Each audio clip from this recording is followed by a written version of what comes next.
February 2026. Why time will feel tight and what it's preparing you for. February the 2026 doesn't arrive with chaos. There's no dramatic headline moment, no instant crisis. But almost immediately, many people notice something subtle. Time feels tighter, not faster, tighter. As if there's less space between awareness and consequence. Less room between realizing something and feeling pressure around it. That sensation isn't random, and it isn't personal.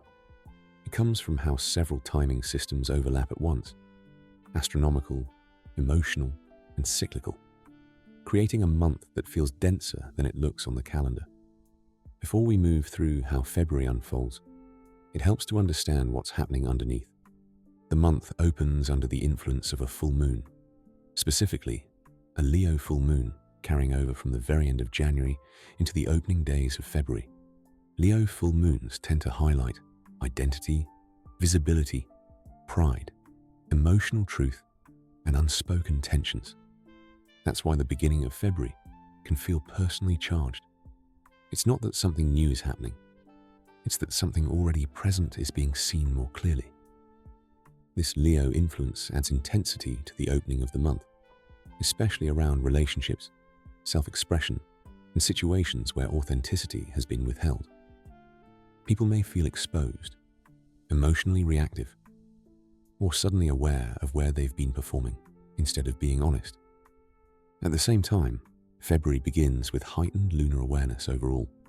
Full moon energy tends to bring things to the surface rather than resolve them. A few days later, a long-moving planetary cycle shifts direction after months of internal motion, often signaling that stalled situations are preparing to move. Early February also carries a reflective, numerological checkpoint where experiences tend to mirror something back to us, not to judge, but to clarify. Mid-month, a solar eclipse acts as a pivot point. Eclipses don't usually create chaos. They accelerate awareness. They compress timelines and make it harder to avoid what's already been forming beneath the surface. Toward the end of the month, a broader review cycle begins, slowing momentum so clarity can return before March.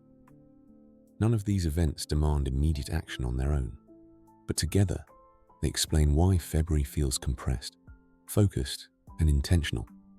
As the month opens, awareness rises quickly. People notice truth surfacing, sometimes gently, sometimes uncomfortably. Patterns that were easy to ignore stand out.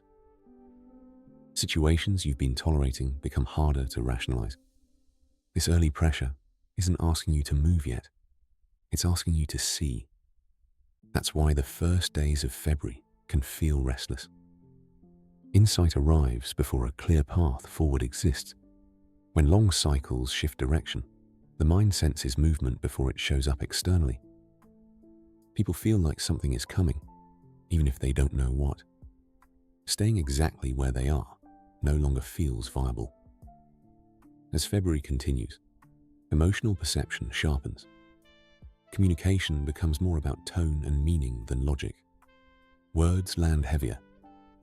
Subtext matters more. Old emotional threads resurface. This isn't confusion, it's signal density.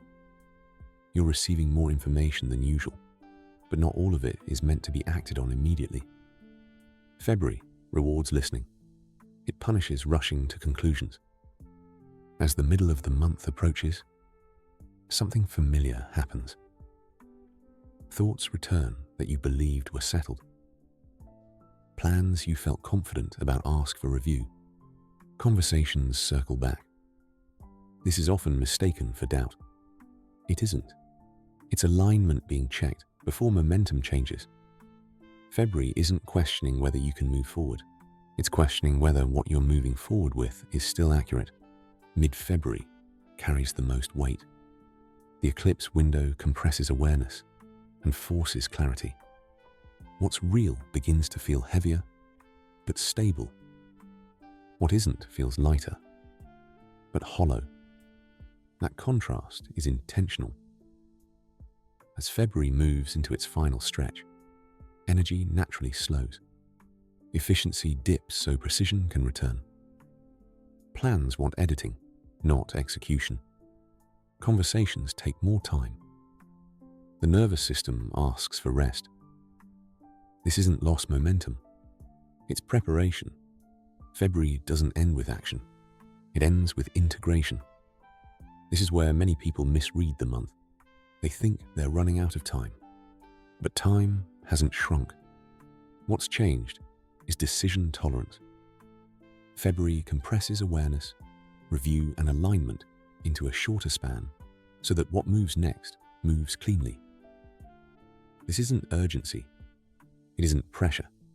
It's structure. We use multiple systems: lunar timing, long-term cycles, numerological reflection, to show how these forces line up to shape this experience. So you stop taking time personally and start understanding it structurally. February doesn't rush you, it refines you. So when momentum returns, it doesn't scatter. This is Prophecy Pulse.